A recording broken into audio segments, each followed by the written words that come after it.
Hello everyone. It's James again. And in today's video, I want to talk about something the narcissist does to their victim to ensure they have a lifetime full of narcissistic supply. And that's what I like to call narcissistic isolation. This can happen from a narcissist, parent or parents, to their children. Or it can happen from one married or dating partner to another. First, let's talk about when it happens from parent to child. Because as we have often realized, many adult narcissistic abuse victims were more than likely abused in such a way as a child. Yes, it's true. There are some adult victims that grew up in normal homes. However, most victims I've met, talked to, conversed with, or watched other videos of, share this common bond of being narcissistically abused by either one or both of their parents as a child. So, I always believe starting at the beginning, as you will get more insight to the problem you may be dealing with in your life. So why does the narcissist parent use this isolation tactic against their child or children? Well, they use this tactic so they can evade guaranteed stock of narcissistic supply for a lifetime. And those abused by a spouse may do this for the same reason. But there's more of a connection with a family member.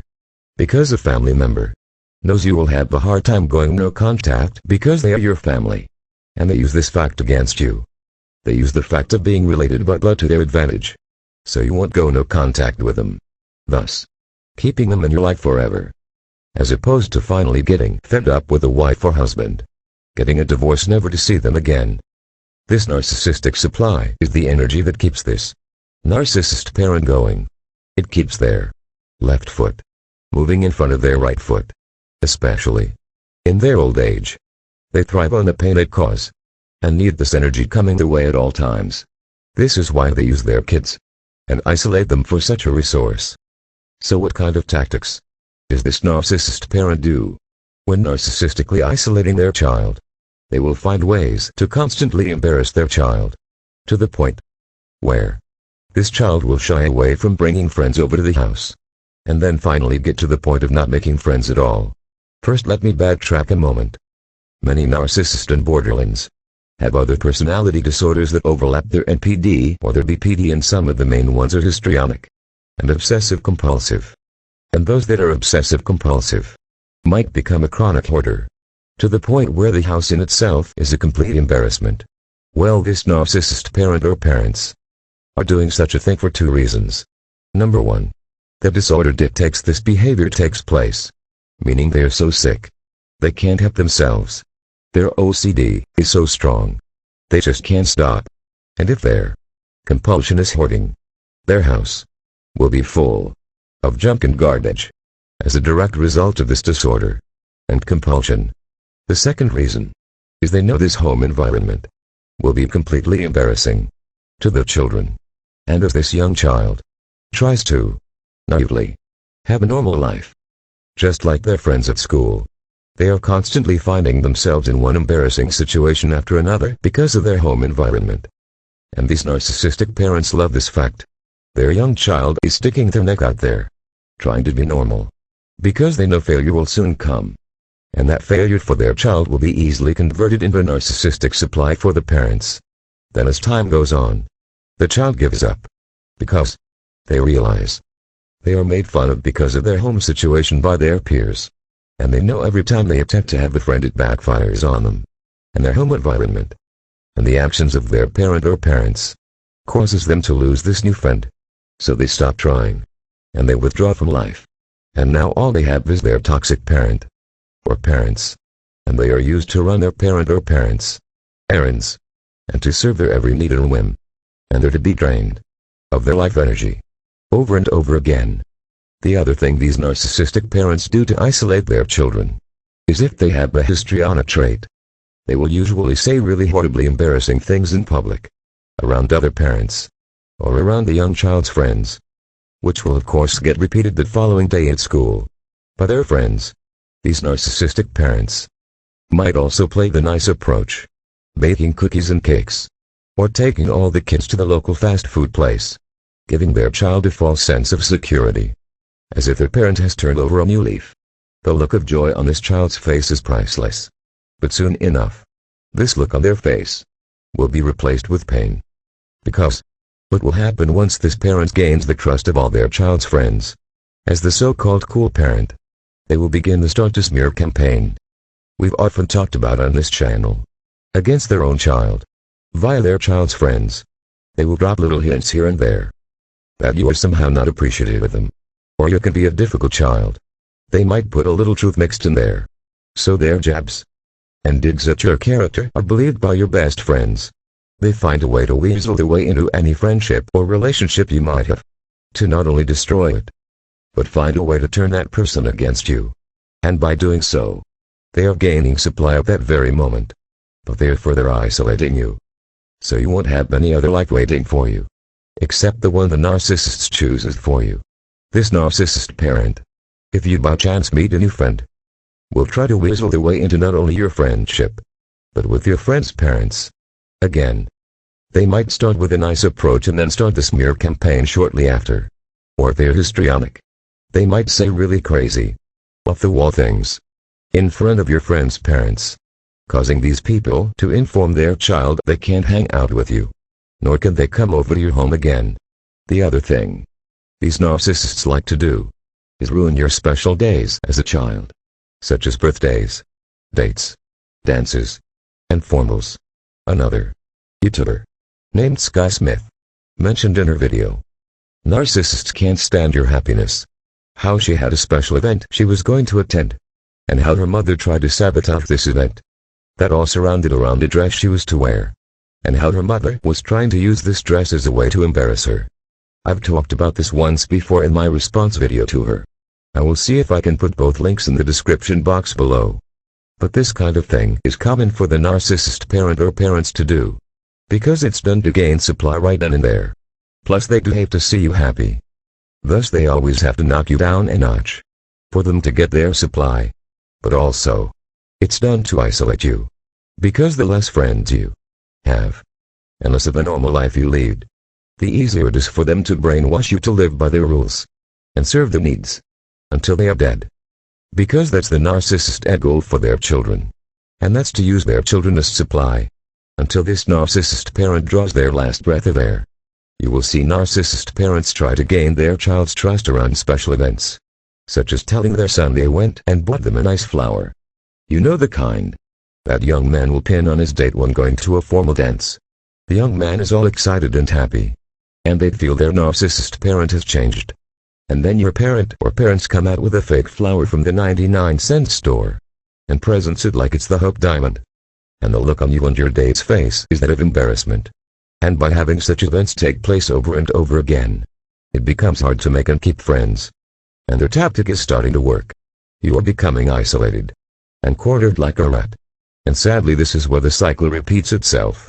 Because this is where some children start to adopt the traits of their abusers, their narcissistic parents. It's sad but true. And the cycle continues.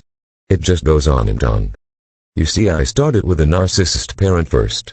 Because even if a child grows up to be an adult and can become reasonably successful at getting away from such a toxic environment, if they don't get help, find out what toxic traits they have learned while as a child, they will continue the isolation process without even knowing it.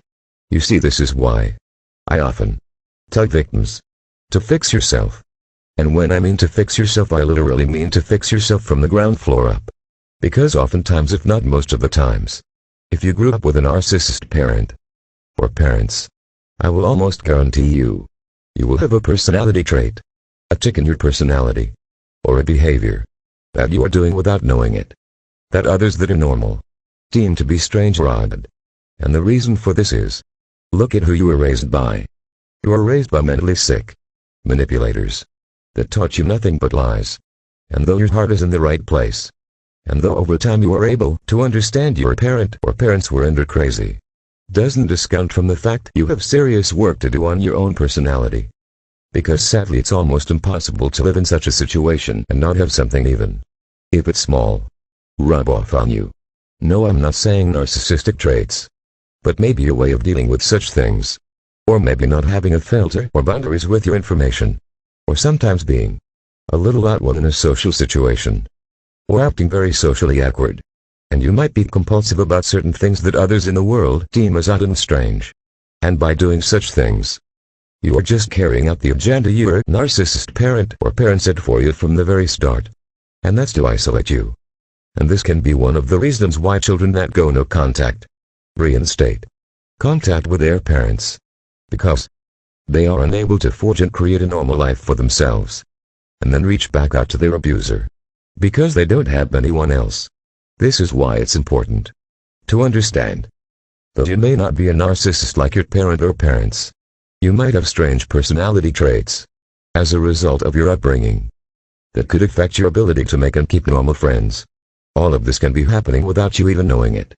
And this is the reason, in my opinion, childhood survivors of narcissistic abuse are at risk of meeting a narcissist partner later in life. Because this victim, without them knowing it, further isolates themselves away from normal people, and show themselves as being available to the toxic people. Again, all of this is happening without them knowing they are doing this to themselves. And thus the pattern continues. This narcissist dating partner creates bonds with your friends, and poses to be the perfect person. All the while they are slowly killing your character by way of a smear campaign. They might be histrionic, and might say embarrassing things at a work Christmas party you've brought them to, which may make you feel so embarrassed you quit your job for another. Not to make another friend at work again. Or they may do the same at your friend's birthday party. Or they do this at your birthday party. Or they might make your home physically a place that's not comfortable for you to entertain guests. By the way of hoarding. Or other problems like this. And you are now reliving your childhood over again. The key in all of this. You have nowhere to run. And no one to help you. Because you have been isolated by your parent or parents. You've been isolated by your wife or husband. And to tape the cake, you have even isolated yourself without you even knowing what you are doing. The entire time. Again, the goal of this narcissist is to have you be their supply for life. Or for as long as they can. And the best way of doing so is destroying any resources you may have of escape. If you have a friend, you might leave. If you get a better job, you might leave. I've heard many times where young teenage children gave up the chance of getting a good summer job because their narcissist parent found a way to convince them out of it. The narcissist doesn't want you to live in the real world. They want you to live in their world. And the only way they can achieve this is by cutting you off from this world and turning you into a slave. And by doing this, they get you to, on your own, cut yourself off from others without you even knowing what you're doing. This is why I tell anyone that has been narcissistically abused, please get help. Please don't concentrate on how evil the person is. Take a moment and realize you are essentially raised by con artists and professional liars. So it's a good chance there are things you do that you think are right that might be hurting your chances at a normal life. They might be isolating you without you knowing it. So normal people see this behavior in you and they walk the other way. This is where self-education, self-discovery, and reading and learning are so important. Read as much as you can about codependence. I can't stress this enough. Then also do some self-inventory of your behavior. Things you say and do. Ways you behave and act. And ask yourself, where did you learn such things? Do they at all mirror your narcissist parent? Even just a little bit. I know. You have empathy and they don't. That's not what we are talking about. We are talking about behavior subtleties that can be the difference between making friends or being the outcast your parent or parents or spouse wants you to be. It's good to know your abuser, but it's even better to know thyself, because you truly can't move forward until you do.